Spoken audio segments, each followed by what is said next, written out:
obviously Schiaparelli's a house with so much legacy and history to it, and I think that your specific vision for the house has done a really beautiful job of sort of finding a balance, I guess, between like a sense of timelessness, but it also still has this very real quality of like newness and modernity. And so I was wondering how you sort of found the balance between that history and innovation. Yeah, I think when I first started at SCAP, I was very unclear of how to work with the archives and how to work with the heritage of the house.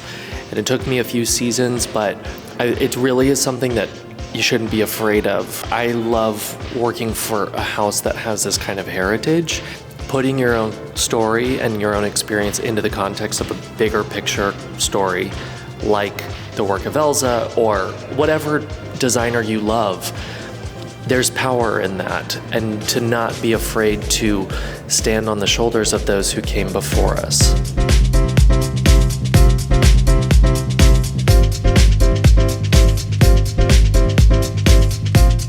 And then sort of speaking of the shoulders that came before us, you started your career at Thom Browne. You spent about 10 years there before Schiaparelli.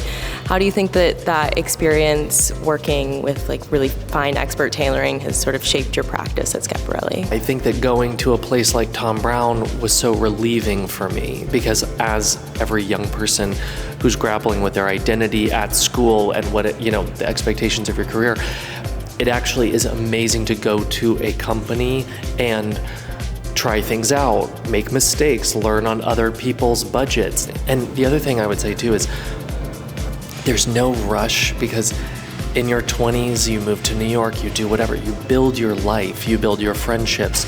The moment you become a creative director, that goes away. You don't get to leave and go off and fuck off for the weekend. And that's something you should enjoy in your 20s and your however long you do that. So that's the other thing. I really am grateful for the relationships I was able to build.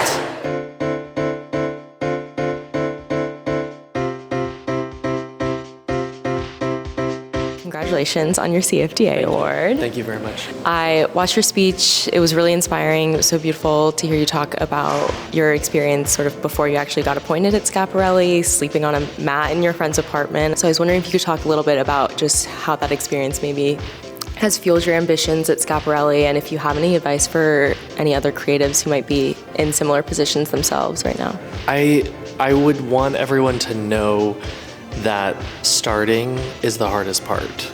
I was so nervous to move to New York because I was so scared of moving to the city and what it would mean in the industry and what my place in the industry would be. As a student, you're just filled with anxiety and racked with fear about that, rightly so, because it's good to be freaked out, it's good to be scared, because it means you know what you're getting yourself into. We've been taught that this industry is a scary place, but the thing is like, it gets easier the more you do it, and I think that it's so much more scary before you actually start.